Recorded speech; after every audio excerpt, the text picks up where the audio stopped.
Welcome to episode blank of Espresso Sessions. We have a name now. That's an improvement from last time I recorded one of these. I'm here with Jordan. What up? You want to do that again?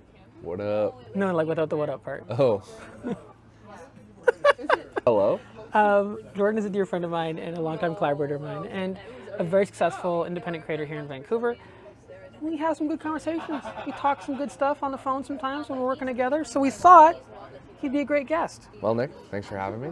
You're welcome. And today, this is a terrible intro, and today we're at Marché here in Vancouver.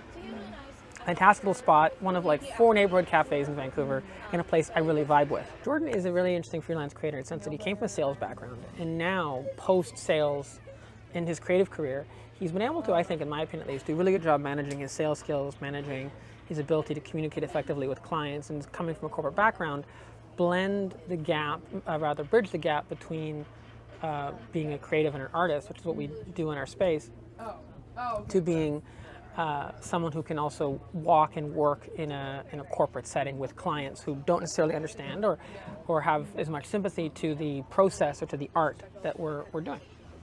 That's a better intro.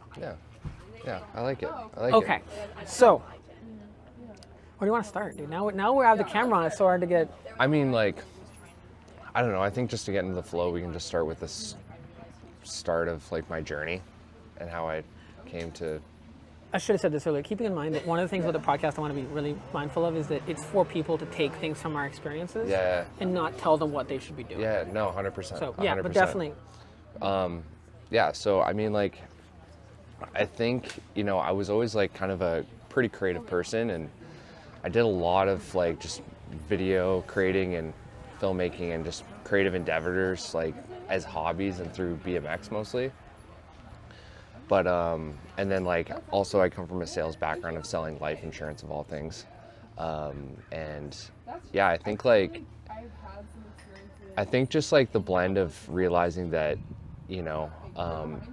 there's other things out there that I can shoot other than BMX and skateboarding. And then like combining that with sales was really kind of just a trajectory to catapult my career into like what it is, right? I think a lot of people just really overlook the fact that it's not always super easy to get started, but like the biggest thing that will catapult your career is people knowing what you do and knowing who you are, right? So I knew that like, okay, if I'm gonna start freelancing, then people, one, need to know that I am freelancing, and they need to know that constantly, right? So I think like, reaching out to people and also just like posting consistently on Instagram, and not even consistently in the midst of like every day, because I don't post every day, but just in like being more intentional with what you post and making sure that it's attracting the things that the opportunities that you want to come, right? And I think I just like understood that from a very early on. It's an amazing thing that you've just, man, I wish the people that I'm trying to hire interview right now would just think the way you do. One of the things that I think a lot of clients,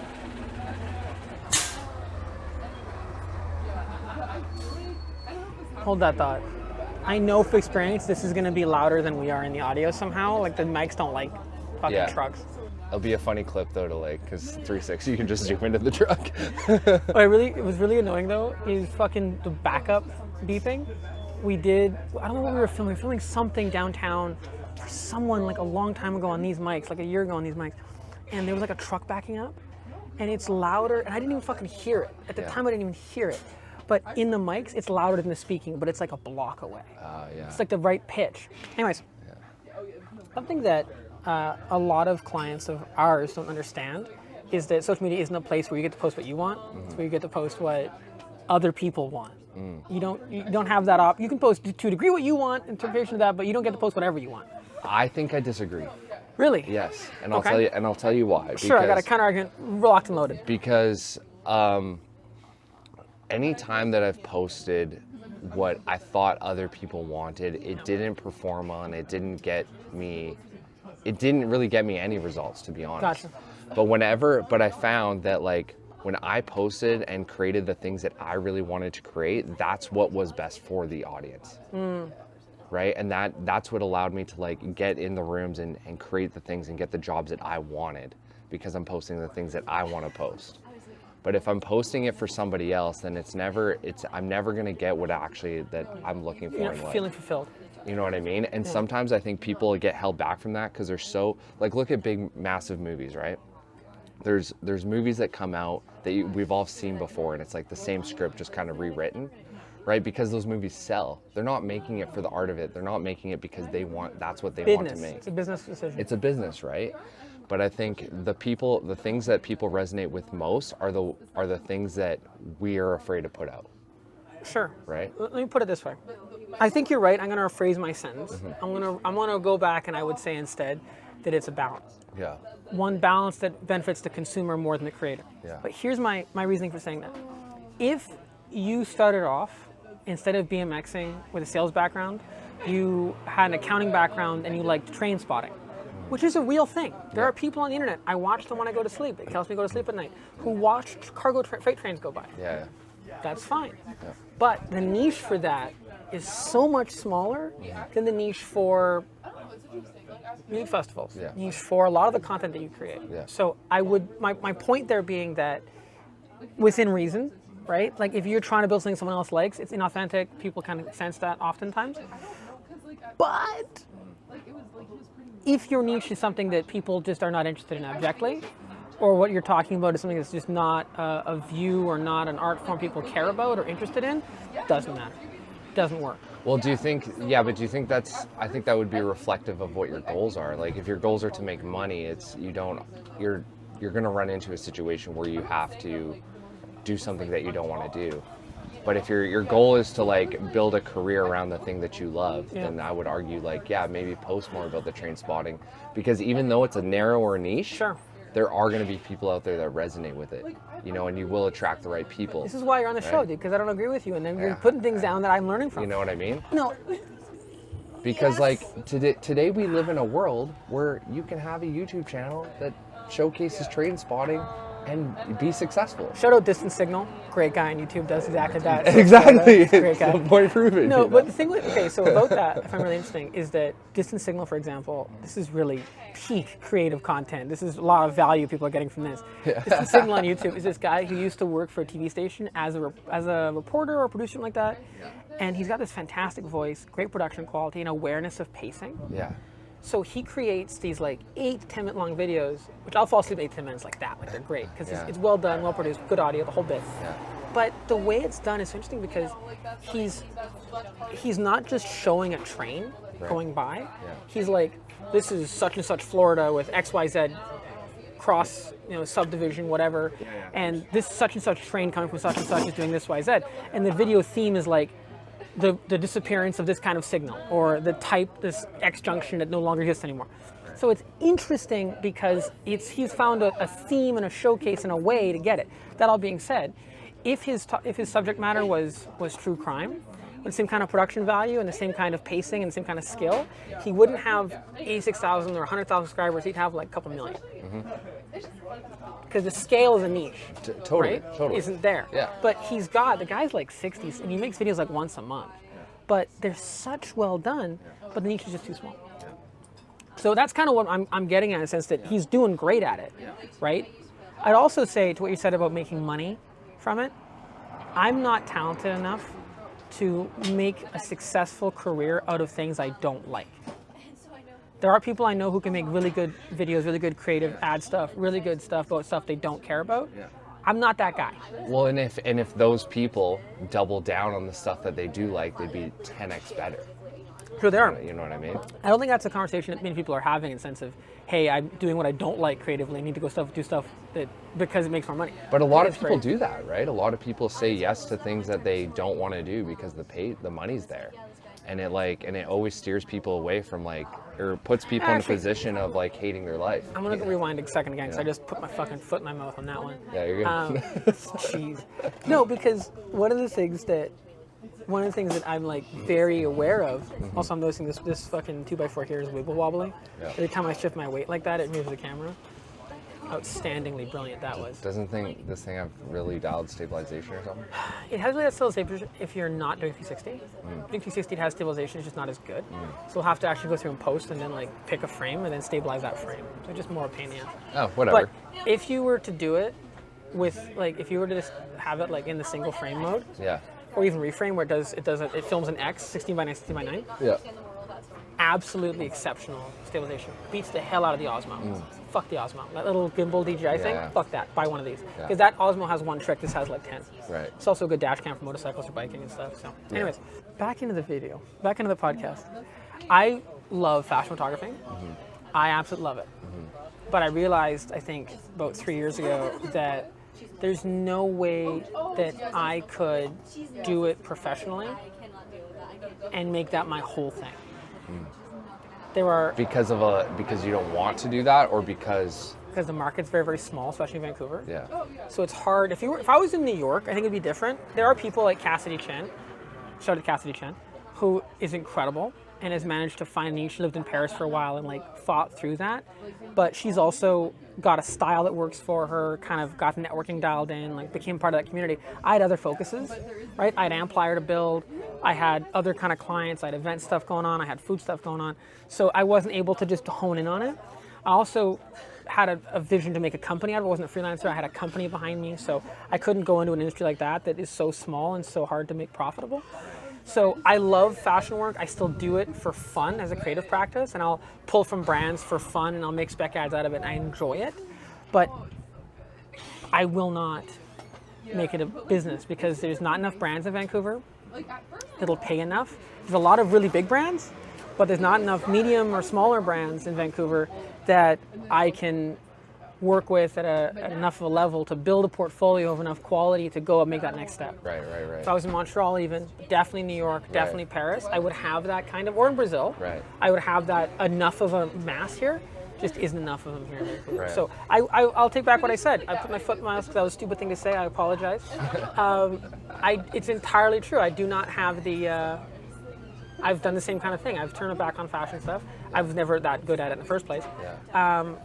For work that I still like, I still find a lot of validation, I still really enjoy, but isn't what I first set out to do. Like, hell, I had a clothing company for a long time. Like fashion was a big thing for me. Do you think though that,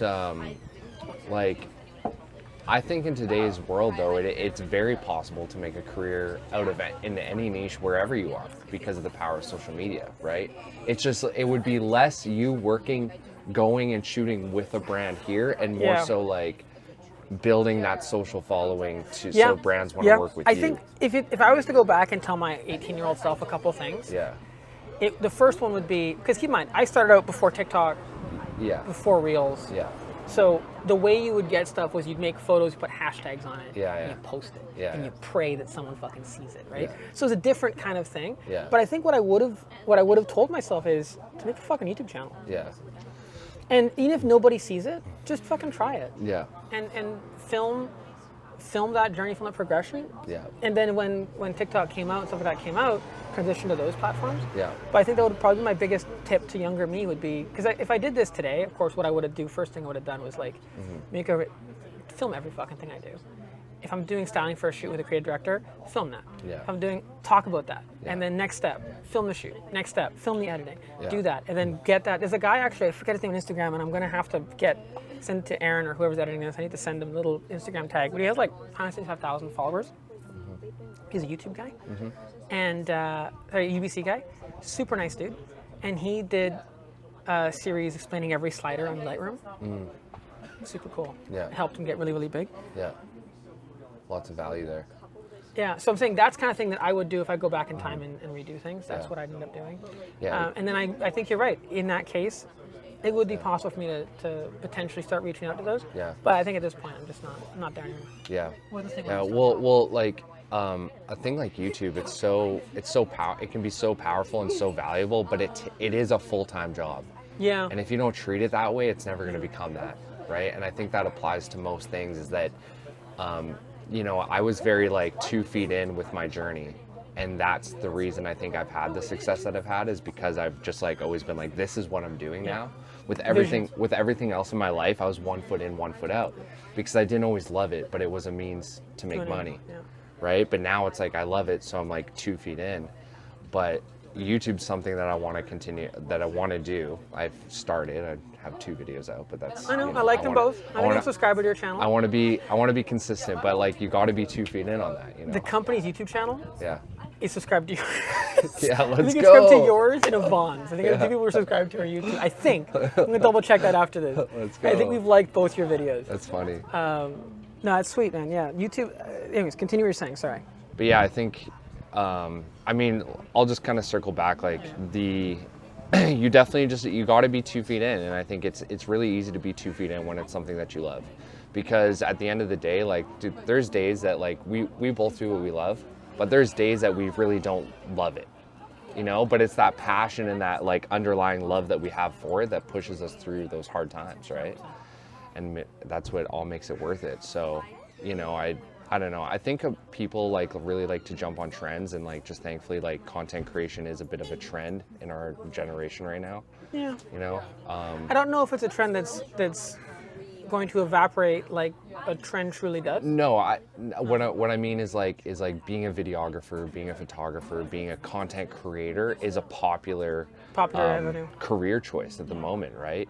And I think it just really worked out in my favor that when I chose that as a career, it was right around the time that it was getting popular, right? But I think people need to just focus on what they actually enjoy doing and less about what's popular today. Yeah. You know, 100%. A lot of people hit me up. They're like, "Oh, can you give me tips in this?" It's like, "Hey, well, do you really love it, or do you just think it's cool right now because it's cool right now?" Yeah. You know, because that'll determine whether you're gonna have success or not. Just circling back to what you said a second ago about like, do you have hard days and there's days where you don't want to do the work. A little while ago, 3 years ago, I was doing a pep rally video, not pep rally. It was the like intro package video for UBC, for their all student body. And I didn't have the whole thing, thankfully. I just had the part from the AMS to do. Yeah. And we had 3 months to make it, but because of some internal politicking, that 3 months collapsed into like 13 days to write, ideate, shoot, edit, whole bit. We pulled it off. We had to shoot the whole thing though in 36 hours. And it was really a nasty day. I mean, the first day was up at like 4:30, 5 o'clock, shoot at sun. Yeah, no, that's not cool. That's not cool about my cooking. Guy knows. Fucking dick. Anyway, so back to what I was saying. So we had to do the whole process. It's a Tesla. Why is it so loud? We had to do the whole thing in 2 days, less than 2 days to shoot it. So we had like a really cool drone shot of like, which was not allowed, but we were allowed to do it, but just not allowed to do it at the same time. Where we backed the drone off of, Christian actually did this. Absolute unit of a man. He showed up, it wasn't even his drone. And he was very nervous about it. So the president of AMS walks out onto the balcony at the Gal. Yeah. And he says something to the camera, and the camera backs away, pulls away from him. It's a drone flying backwards. Yeah. It was fucking awesome. We did it in 3 takes. I was like, this is exceptional. It's amazing. I was literally sitting with a pair of binoculars in a building across the street with a radio. Yeah. It's like cueing Christian who's on the ground. It was like amazing, amazing shoot. I want to say like 2 p.m. the second day. Myself, Matt, and some rest of the crew were like, done. We're absolutely done. And I felt, now, imposter syndrome, like fuck for saying this at the time, and maybe to this day. I said to the whole team, I was like, guys, we love what we do. I think until right now we're amateurs. If we can pull off the rest of this day with everything going the way it's been going and this big challenge that we have, now we can call ourselves professionals. But when it's fun, you're still an amateur. When you're enjoying it, that's a hobby. When you're doing it anyways and you hate it, now you're working for a living. And I do stand by that entirely because that, like, I think that helped people kind of feel a bit different about themselves, one, but also made me kind of reflecting that going forward. It's kind of how I treat everything else creatively that I'm working on, advertising-wise, content-wise, whatever. It's like when I don't want to go, I remember I'm like, okay, this is what comes with doing this for real. I can say no and lose the opportunity, or I can say yes and actually continue being professional. Do I want to continue being professional? Yeah. And so far I've said yes. Yeah, and I think that's a good point. Because I think another reason why I've been able to kind of push through and like actually make a living doing this is because I know I come from like an oil field background where I'm, boots on the ground doing labor, right? And I think like having that work ethic where it's like, okay, you're showing up and you're doing the work whether you want to or not. Yeah. I think that's important to apply because the truth is like you're not going to love every moment of every day. Like, you know, even when it's something that you quote unquote love to do, you know, and it's your dream, you're still going to have to go through that hard work. And one thing I've noticed about a lot of there's creatives that I've met in the city where they're some of the best and the most talented, but they struggle with doing the things that they don't want to do, but those might be the things that might get them to the next level. I do think it's important though to be strategic. I don't think it's a good idea to say yes to everything. Yep. Agreed. I think, you know, you can say yes to the thing that you maybe don't want to do, but is that thing going to put you into the trajectory of where you want the future of your career to land? Yeah. Because if it's not, it's probably better to say no.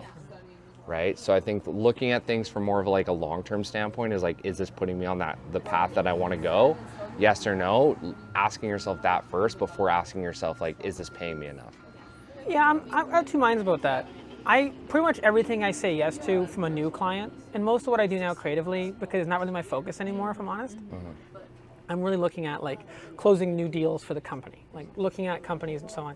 And for the vast majority of companies that I work with, as long as their product is something that I believe that I can actually sell and do something with, I'm gonna say yes to them. I'm gonna accept that challenge, because at the very least what I get is more gray hair and a bunch of experiences.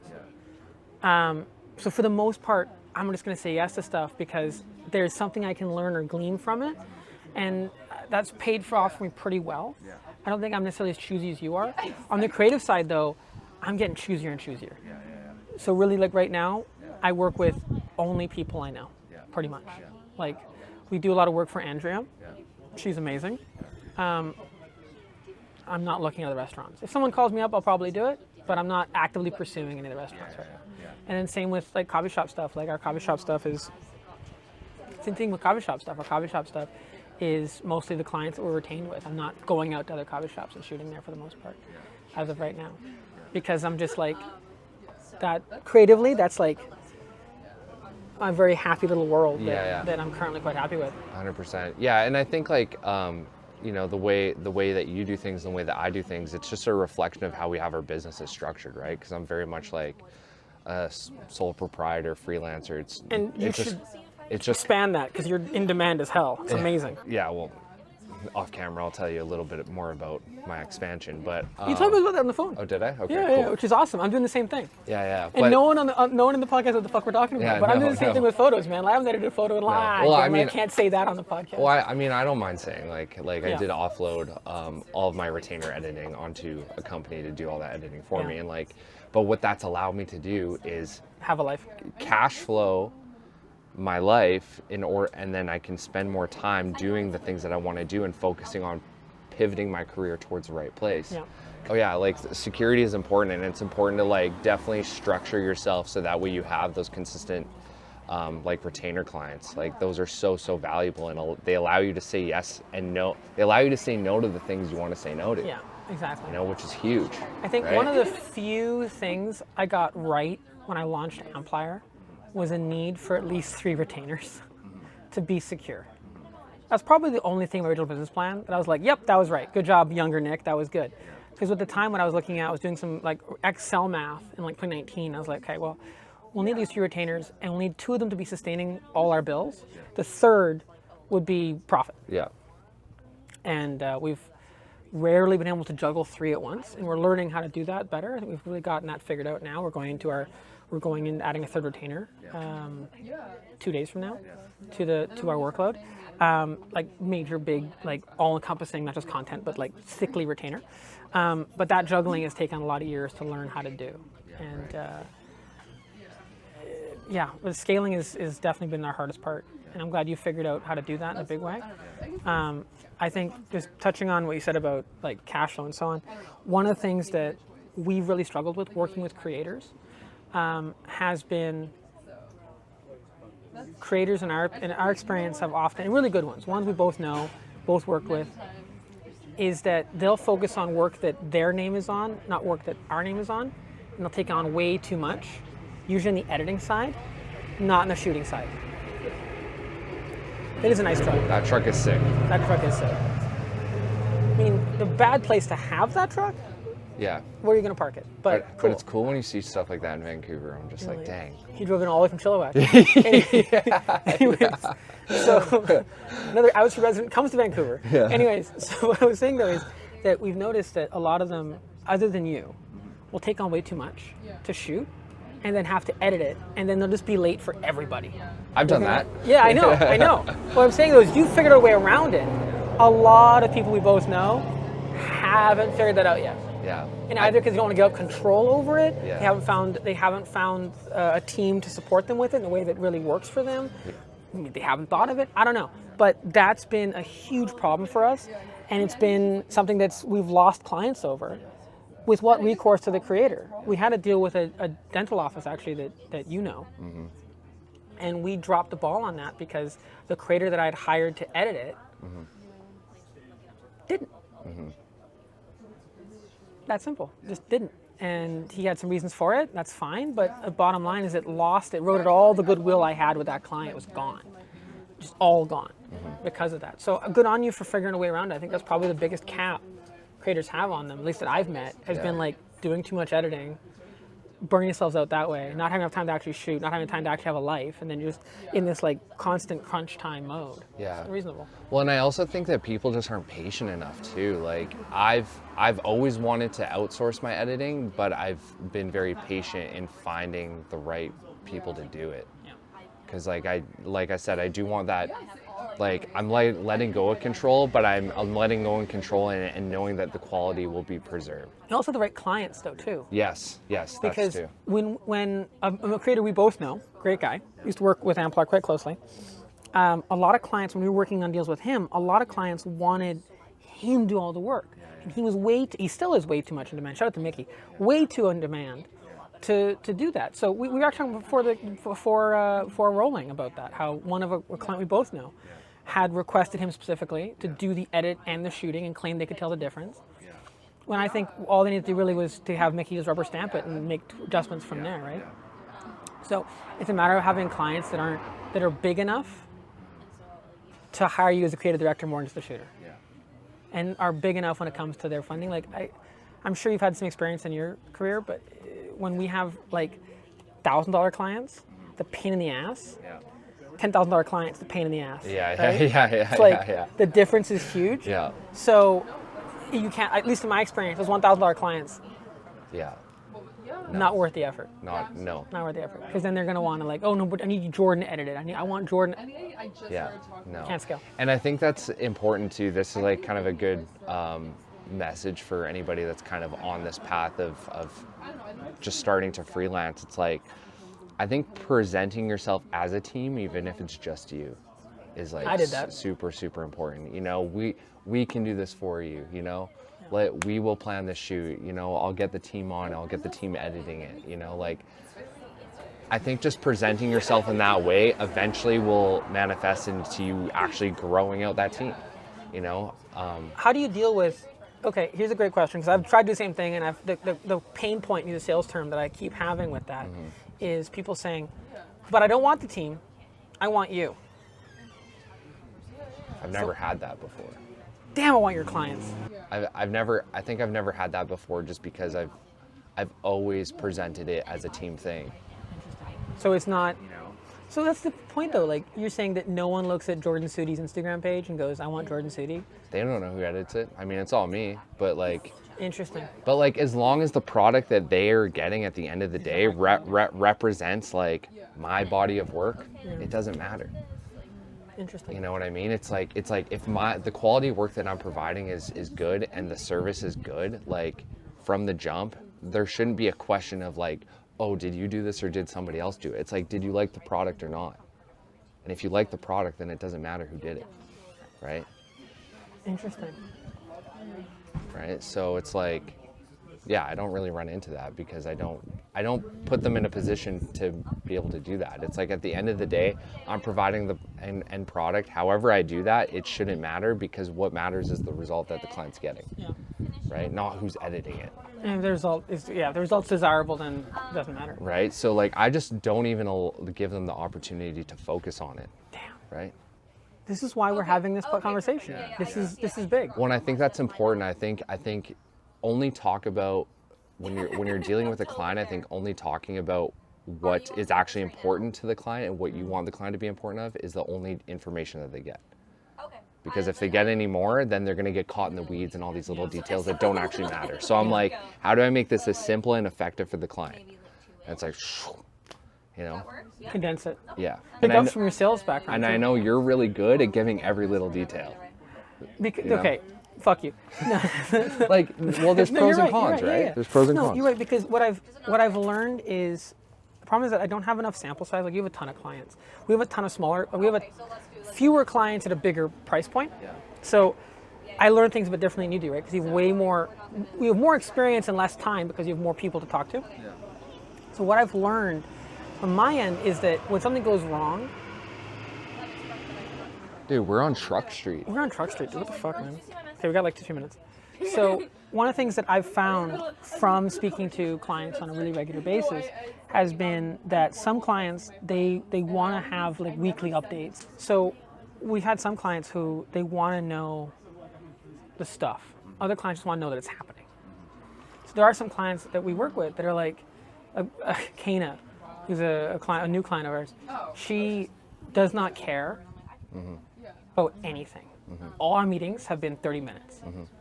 I'm like telling her about strategy, how we're going to do it. She's like, don't care, I'm hiring you to do it, I trust you, you're going to do great.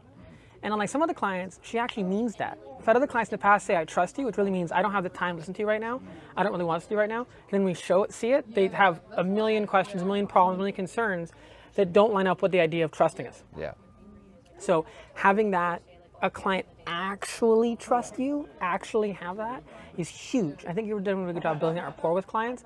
We haven't in some cases. And that's one of the things I think we're struggling with and have struggled with in the past is having good clients. Having clients that are people that actually don't want to micromanage, but are hiring an outside company, outside contractor to do a job because they don't want to or can't do it themselves, not because they can't, but don't have the time. Or have some kind of, don't want to relinquish control that they're having to relinquish being someone else is doing the work. Which has been a problem with a certain client that you worked with this year and I worked with last year. Yeah. Yeah, I mean, I just don't think I just don't put up with it. Like, if you're going to micromanage me, we're not going to work. I think it's something Arkin said to me a while ago. He was like, you put up with a particular client that I'm thinking of at the moment, who you did a festival for this year, and I did last year. Yeah. Okay. Yeah. And you worked me at it. Yeah. That one. I know what you're talking about. Arkin was like, you put up with way more shit than I put up with. Yeah. Like, way more than I put up with. Yeah. And because actually they had asked me if he could lead a project under me. I was like, sure, let me ask Arkin. Arkin was like, you put up way more shit than I put up with these people.